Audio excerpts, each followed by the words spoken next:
Hello student, start करेंगे chapter number 2 का last part, fifth part of 5. So it is last part of our chapter. Let start with physical and chemical changes, right?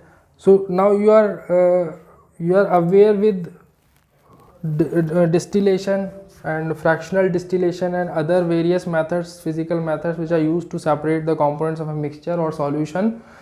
And now we are discussing about physical and chemical changes. What is the difference between these two changes? Physical changes किसे कहते हैं? Physical changes में substance की physical properties change होती हैं, जैसे substance का shape, size, colour, odour, उसके जो है मेल्टिंग पॉइंट, बॉइलिंग पॉइंट, उसकी फेज़, राइट, उसकी फेज़ मतलब सॉलिड लिक्विड गैस फेज़ जो है स्टेट्स, वो ठीक है. और फिज़िकल जितनी भी प्रॉपर्टीज़ हैं वो जो चेंज होंगी तो उसे फिज़िकल चेंज कहेंगे, राइट. और ये रिवर्सिबल होते हैं, इजीली रिवर्सिबल होते हैं. मतलब अगर हमने बर्फ़ जमा दी वाटर से, हमने वाटर को फ्रीज़ कर दिया तो उसकी स्टेट चेंज हो गई, it is a physical change. लेकिन अगर हम उसकी मेल्टिंग कर दें, उसी आइस को मेल्ट कर दें, तो क्या फिर से वाटर बन जाएगा, इट इज़ ईजीली रिवर्सिबल, ठीक है. और कोई न्यू प्रोडक्ट नहीं बनता और स्टेट चेंज होती है, राइट. और एग्जांपल है आइस का जो मैंने अभी दिया. अभी केमिकल चेंजेस में क्या होता है, केमिकल प्रॉपर्टीज़ चेंज होती है. केमिकल प्रॉपर्टीज़ में क्या आता है, सब्सटेंस का मॉलिक्यूलर फार्मूला आता है, राइट.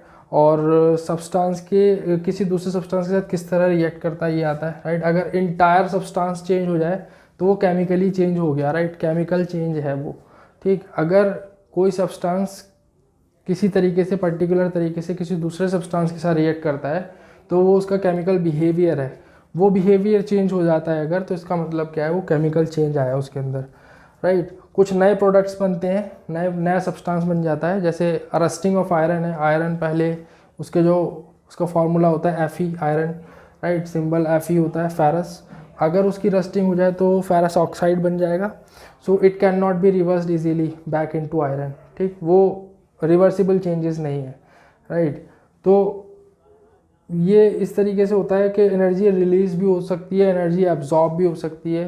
तो ये जो चेंजेस होते हैं, केमिकल चेंजेस, ये सब्सटेंस को एंटायरली चेंज कर देते हैं नए प्रोडक्ट्स में, right. So this is what is the difference between chemical and physical changes. Burning of would है, जैसे यहाँ पे एक डायग्राम दे रखा है. किसी फ्यूल को बर्न कर दिया हमने, उसको फ्यूल को बर्न कर दिया तो नए सब्सटेंसेस बन गए, स्मोक, ऐश, राइट. तो ये नए सब्सटेंसेस वापस फ्यूल की फॉर्म में कन्वर्ट नहीं हो सकते. So these changes are chemical changes. अब देखते हैं एलिमेंट किसे कहते हैं, ठीक है. सेम एटम्स से जो कंपोज सब्सटेंसेस होते हैं उन्हें एलिमेंट्स कहते हैं. एलिमेंट्स में क्या क्या आते हैं, मेटल, नॉन मेटल, मेटलॉइड्स और इनर्ट गैसेस. तो मेटल, नॉन मेटल जो होते हैं इनमें डिफरेंस है. मेटल एंड नॉन मेटल्स का डिफरेंस 8th क्लास में पढ़ा था. मेटलॉइड्स क्या होते हैं, मेटलॉइड्स मेटल्स और नॉन मेटल्स दोनों की प्रॉपर्टीज़ रखते हैं, ठीक है. Metalloids have intermediate properties between metals and non metals, ठीक है. मेटल्स की प्रॉपर्टीज़ लिखी हुई हैं, नॉन मेटल्स की लिखी हुई हैं, और मेटलॉइड्स के एग्जाम्पल लिखे हुए हैं. You know all these properties already, because ये हमने सारी प्रॉपर्टीज़ हमने किस में पढ़ी थी. These are the physical properties between physical properties of metals and non metals. We already have studied in previous classes, right. It was in 8th class. Metals and non-metals नाम का पूरा चैप्टर था, right. So mixture और compound में difference देख लेते हैं. Mixture किसे कहते हैं, मिक्सचर में सब्सटेंसेस फिजिकली मिक्सड होते हैं एक दूसरे के साथ, ठीक है. लेकिन कंपाउंड्स के अंदर क्या होते हैं, एलिमेंट्स आपस में एक दूसरे के साथ केमिकली बॉन्डेड होते हैं. वो बॉन्ड्स फॉर्म करते हैं, आयनिक या कोवेलेंट, राइट. तो केमिकल बॉन्ड्स फॉर्म करके मॉलिक्यूल बनाते हैं, तो वो मॉलिक्यूल्स किसी कंपाउंड के होते हैं. जैसे H2O है वाटर, और वाटर में हाइड्रोजन और ऑक्सीजन होता है. तो हाइड्रोजन और ऑक्सीजन फिजिकली मिक्स नहीं है आपस में, वो तो फिजिकली मिक्स करोगे तो H2 और O2 का मिक्सचर हो जाएगा, वो गैस हो जाएगी, गैस इन गैस मिक्सचर हो जाएगा, ठीक है. लेकिन अगर हाइड्रोजन और ऑक्सीजन आपस में केमिकल बॉन्डिंग करें और बॉन्डिंग से एक नया सब्सटेंस बनाए वाटर, तो वहाँ पे क्या है, 2 हाइड्रोजन के एटम्स एक ऑक्सीजन के एटम के साथ केमिकली बॉन्डेड होते हैं. तो हम जो एक यूनिट पार्टिकल मानेंगे वो पूरे H2O मॉलिक्यूल को मानेंगे, राइट. तो H2O through out the volume, through out the mass, अगर सेम H2O मॉलिक्यूल्स हैं प्रेजेंट, इट मीन्स वो प्योर वाटर है, राइट. कंपाउंड प्योर होते हैं, मिक्सचर्स प्योर नहीं होते हैं, राइट। कंपाउंड्स और एलिमेंट्स ये दोनों चीज़ें प्योर होती हैं, क्योंकि हम जो मल्टीपल एटम्स से मिलके बना हुआ एक मॉलिक्यूल को एक ही यूनिट ऑफ पार्टिकल कंसीडर करते हैं, राइट। तो यहाँ पे कुछ डिफरेंसेस गिवन है, अभी हमने जो एक्सप्लेन किए हैं वो सारे डिफरेंसेस भी हैं। तो मिक्सचर और कंपाउंड के बीच में मिक्सचर में कोई फिक्स रेशियो नहीं होता, लेकिन कंपाउंड की कंपोजिशन में क्या होता है, फिक्स रेशियो होता है। जो भी एलिमेंट्स के एटम्स आपस में केमिकली कंबाइन हुए हैं या बॉन्डेड हैं, उनके मास में भी फिक्स रेशियो होता है और उनके नंबर ऑफ एटम्स का भी फिक्स रेशियो होता है, small whole number ratio, right. So you can see all these differences, you have to write as it is in your notes notebook. Now law of constant proportions और law of conservation of mass, ये दो laws हैं जिनको follow करके कोई भी दो element एक दूसरे के साथ कंबाइन होते हैं और नया प्रोडक्ट बनाते हैं। तो law of conservation of mass क्या बोलता है, मास can neither be created nor be destroyed, यानी दो एलिमेंट्स का जितना मास आपस में कंबाइन होगा, प्रोडक्ट का भी टोटल मास, नेट मास वही सेम मास होगा, मतलब मास के अंदर चेंजिंग नहीं आएगी। 50 + 50 ग्राम क्या होना चाहिए, 100 ग्राम। तो अगर 50 ग्राम का एक सब्सटेंस है, दूसरे की सब्सटेंस का 50 ग्राम के साथ अगर कंबाइन हो रहा है, तो टोटल मास हो गया 100 ग्राम, जो टोटल प्रोडक्ट के टोटल मास के बराबर होगा, right. This is what the law of conservation of mass is. Law of constant proportions में जब दो या दो से ज़्यादा एलिमेंट्स के एटम्स एक दूसरे के साथ केमिकली कंबाइन होते हैं, तो वो फिक्स होल नंबर रेशियो में कंबाइन होते हैं बाय देयर मास, ठीक है। When a compound is form, 2 और more elements combine fix ratio according to their masses, जैसे 1:8 होता है हाइड्रोजन और ऑक्सीजन के एटॉमिक मासेस का ratio, right. So this was all we had to discuss in our this chapter. Next is water purification, water treatment plant. Water treatment plant में किस तरह water purification होता है, ठीक है। तो ये एक फ्लो डायग्राम है एक तरीके से, जिससे हमें एक प्रोसेस समझाया गया है कि किस तरीके से वाटर ट्रीटमेंट प्लांट में वाटर का प्यूरिफिकेशन होता है। जो हम ड्रिंकिंग वाटर हमारे पास आता है फिल्टर होके, जो वाटर सप्लाई से हमें मिलता है, वाटर सप्लाई लाइन जहाँ जहाँ पे है परमानेंट वाटर जो आता है प्यूरिफाइड, ठीक है। तो वहाँ पे कैसे वो आता है, कहाँ से आता है, वो वाटर क्या होता है, नदी नालों का ही गंदा पानी होता है, लेकिन उसको फिल्टर करके उसका ट्रीटमेंट करके इस वाटर ट्रीटमेंट प्रोसेस के थ्रू उसको प्यूरिफाई करके हम तक भेजा जाता है। सबसे पहले इम्प्योर वाटर होता है रिजर्वायर में, यानी नाले या नदी का पानी हम किसी एक रिजर्वायर में इकट्ठा कर लेते हैं, ठीक। उससे वो कहाँ जाता है, सेडिमेंटेशन टैंक से। सेडिमेंटेशन टैंक्स में क्या होता है, सॉलिड सेटल हो जाते हैं नीचे।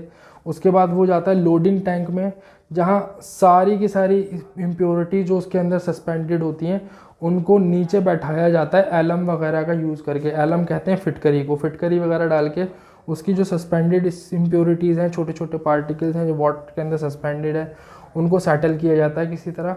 उसके बाद वो फिल्ट्रेशन टैंक में जाता है, सारी इम्प्योरिटीज़ को फिजिकल फ़िल्टर कर दिया जाता है फिजिकली।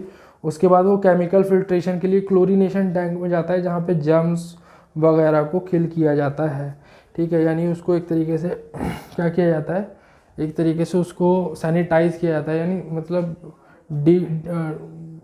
उसको उसके जर्म्स को किल करके उसको बैक्टीरिया फ्री, जर्म फ्री बनाया जाता है, और उसके बाद उसको हमें होम्स वगैरह में सप्लाई उसकी कर दी जाती है। So this is what we are having in water treatment plant. ये एक तरीके का वाटर ट्रीटमेंट प्लांट का अपरेटस है, जिसमें रिजर्वायर से पहले सेडिमेंटेशन टैंक में आया वाटर, उसके बाद लोडिंग टैंक में गया, उसके बाद फिल्ट्रेशन टैंक में गया। फिल्ट्रेशन टैंक में हमारे पास 3 लेयर है। पहली है सबसे पहले फाइन सैंड, सबसे बारीक बारीक सैंड होती है, ठीक है। उसके बाद होती है ग्रेवल मतलब छोटी रोड़ी। उसके बाद होती है कोर्स ग्रेवल, यानी मोटे मोटे पत्थर टाइप के। तो कोर्स ग्रेवल सबसे पहले फाइन सैंड से जब छनेगा वाटर, तो छोटी से छोटी इम्प्योरिटी फिजिकल पार्टिकल वो ऊपर ही रह जाएगा, फाइन सैंड के ऊपर ही। उसके बाद ग्रेवल से नीचे क्रॉस होते हुए, कोर्स ग्रेवल से क्रॉस होते हुए नीचे से वाटर निकलता है, तो हमें प्योर फॉर्म में। एक्चुअली यहाँ पे कनेक्शन जो दिखाए हुए हैं गलत दिखाए हुए हैं।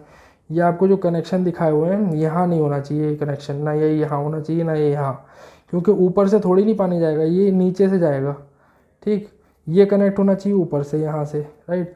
तो रिजर्वायर से ऊपर जाएगा, टैंक में ऊपर से गिरेगा, नीचे से कनेक्ट होना चाहिए, नीचे से जाएगा किस में, इसमें, राइट। उसके बाद जाएगा ये यहाँ से कनेक्ट होना चाहिए इसे, क्योंकि फिल्ट्रेशन टैंक के लास्ट लेयर से क्रॉस करने के बाद नीचे से प्योर वाटर हमें मिलेगा क्लोरीनेशन टैंक में। जो ऊपर कनेक्शन दिखा दिया है यहाँ पे ये गलत दिखा दिया है, ठीक है। नीचे से कनेक्शन होना चाहिए, ठीक। इसी तरीके से ये ऊपर चल सकता है यहाँ पे, क्योंकि ये लोडिंग टैंक के अंदर जो सस्पेंडेड पार्टिकल्स या इम्प्योरिटीज़ होती हैं वो नीचे बैठती हैं बॉटम में, तो कहीं बीच में से लिया जाएगा वाटर हमारा जो है फिल्ट्रेशन टैंक में, ठीक है। नीचे से भी पूरी तरह नहीं लिया जाएगा और बहुत ऊपर से भी नहीं, क्योंकि टॉप से कनेक्शन अगर दिखा दिया तो वाटर लेवल जा ही नहीं पाएगा वाटर फिल्ट्रेशन टैंक में। तो कहीं बीच में सर्टेन मॉडरेट हाइट पे हमें कनेक्शन लेना चाहिए। तो कुछ यहाँ पे कनेक्शन इस तरीके से कर लेना। ये जो कनेक्शन दिखाया हुआ है क्लोरीनेशन टैंक और फिल्ट्रेशन टैंक में, ये तो बिल्कुल गलत दिखाया है। इसको नीचे से कनेक्ट होना है, मतलब कोर्स लेवल के नीचे से एक पाइप कनेक्ट करना है फिल्ट्रेशन टैंक से, जो वाटर को क्लोरीनेशन टैंक में फिल करेगा। वहाँ क्लोरीनेशन होने के बाद ये सप्लाई लाइन है वो अपने डेस्टिनेशन तक चला जाएगा। So this is what happens in our water treatment plant. So we have completed our chapter and we have finished our discussion. Now this is that's it for today, and this was your last part of the chapter. We'll discuss our next chapter in next class. We'll start with a new chapter in next class. So that's it for today. Thank you very much.